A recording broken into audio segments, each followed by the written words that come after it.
तो शुरू करते हैं फास्ट। जज साहब, मेरी क्लाइंट आशा जी अपने पति दुष्यंत जी से डिवोर्स यानी कि तलाक लेना चाहते हैं। किस बिना पर?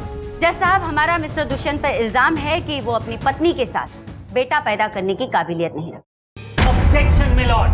किस बात पर? मिलॉर्ड, हमारी प्रथा है कि अगर पत्नी बेटा पैदा ना कर सके तो पति उसे छोड़कर दूसरी शादी कर सकता है, लेकिन आशा जी तो उल्टी गंगा बहाने पे तुली हुई है। जज साहब, ये प्रथा नहीं बल्कि हमारे समाज के मर्दों की असत्य कथा है और दोषी को कोई हक नहीं बनता कि निर्दोष पर इल्जाम लगाए। ऑब्जेक्शन मिलॉर्ड, ये सरासर हमारे संस्कारों के विरुद्ध है।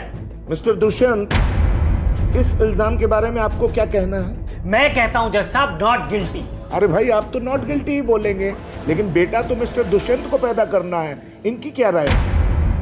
जज साहब, हम इस इल्जाम को नकारते हैं। किस बिना पर? देखिए जज साहब, किसी भी औरत को अपने पति पर उंगली उठाने का कोई हक नहीं है, वरना पतिव्रता जैसे आदर्श का क्या होगा? मिस्टर दुष्यंत, जिस समाज में पत्नीव्रता जैसा कोई तथ्य ना हो वहां पर जज साहब पतिव्रता के लिए भी कोई जगह नहीं होनी चाहिए। Objection milord. मिलॉर्ड, ये एकदम मनगढ़ंत और बेबुनियाद बात है। जज साहब, बेटा पैदा करना पत्नी का फर्ज है। जज साहब, मैं इस अदालत में ये साबित करके दिखा सकती हूँ कि बेटा पैदा करना केवल पुरुष पर निर्भर करता है, ना कि महिला पर। मैं डॉक्टर साहब को कटघरे में बुलाने की इजाजत चाहती हूँ। बुलाइए। डॉक्टर साहब, सबसे पहले तो आप अदालत को ये बताइए कि लड़का और लड़की के पैदा होने में क्या फर्क होता है और क्यों? इंसानों में दो तरह के क्रोमोसोम की जोड़ी होते हैं, एक्स और वाई। औरतों में ये जोड़ी सिर्फ एक होती है, एक्स एक्स, लेकिन मर्दों में दोनों एक्स और वाई मौजूद होते हैं। इन्हीं के लेन देन से बेटा और बेटी का फर्क होता है। अगर गर्भ की शुरुआत में अगर मर्द का एक्स क्रोमोसोम औरत के शरीर में प्रवेश कर गया तो यह औरत के एक्स क्रोमोसोम से मिलके जोड़ी बनाता है एक्स एक्स की, यानी कि मादा, यानी कि अब लड़की पैदा होगी। और अगर मर्द ने औरत को वाई क्रोमोसोम दिया है तो फिर यह जोड़ी एक्स वाई हो जाएगी, यानी कि नर, यानी कि अब लड़का पैदा होगा। अब जज साहब कोई लाख दुआ कर ले या मन्नत मांग ले, ये लड़का और लड़की जो है ना, ये सिर्फ एक्स और वाई क्रोमोसोम की देन है। तो डॉक्टर साहब, इसका मतलब ये होता है कि लड़का या लड़की के पैदा होना पूरी तरह से पुरुष पर निर्भर करता है, ना कि महिला पर, राइट? 100%। लड़का होगा या लड़की, इसमें औरत का कोई रोल नहीं है।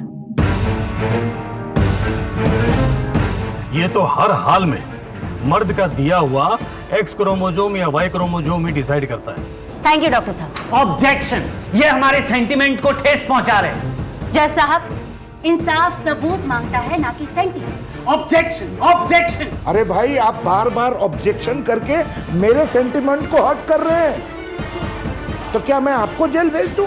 योर ऑनर, ये तो सरासर नाइंसाफी होगी। एग्जैक्टली, हम भी यही दलील दे रहे हैं जैसा कि अगर मर्द करे तो समाज, सोसाइटी, संस्कार, लेकिन वही चीज अगर औरत करे तो नाइंसाफ। क्यों? आशा जी, इस मामले में आपका क्या विचार है? योर ऑनर, सच तो ये है कि हम अपने पति से तलाक या डिवोर्स नहीं लेना चाहते।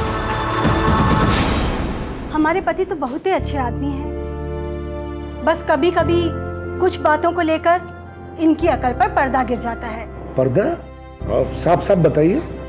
हम सिर्फ इतना कहना चाहते हैं योर ऑनर कि जब कभी कोई औरत बेटा ना दे पाए तो उसका दुश्मन उसका पति ही नहीं बल्कि उसका पूरा खानदान बन जाता है, जबकि साइंस माने कि विज्ञान भी यही कहती है कि इसमें औरत का कोई दोष नहीं।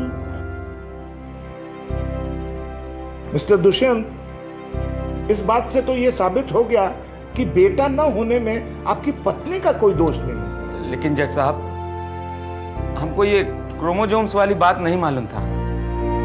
एक्स क्या होता है, वाई क्या होता है, हमको नहीं मालूम था। कैसी बात कर रहे हैं दुष्यंत जी? नहीं मालूम था, ये कैसा जवाब है? जज साहब, हम अपनी पत्नी को वापस ले जाना चाहते हैं। क्या? मेरा मतलब है, अगर हमारी पत्नी हमको माफ कर देती है और हमको वापस ले लेती है तो हम जीवन भर के लिए उनको थैंक यू बोलना चाहेंगे। बोलना ही चाहिए भाई। संस्कार हमारे संबंधों को जोड़ने के लिए है, ना कि तोड़ने के लिए। जो संस्कार संबंध तोड़े वो संस्कार संस्कार नहीं है, ये एक वहम है, एक पुराना विचार। जी भाई आज इस केस ने 2 डाइवोर्स होने से बचा लिया। 2 डिवोर्स? हाँ हाँ, एक इन दोनों का और एक मिस्टर दुष्यंत और उनकी अकल का। Case dismiss. Objection milord. अब क्या ऑब्जेक्शन है? एक सेल्फी ले लें? क्यों नहीं?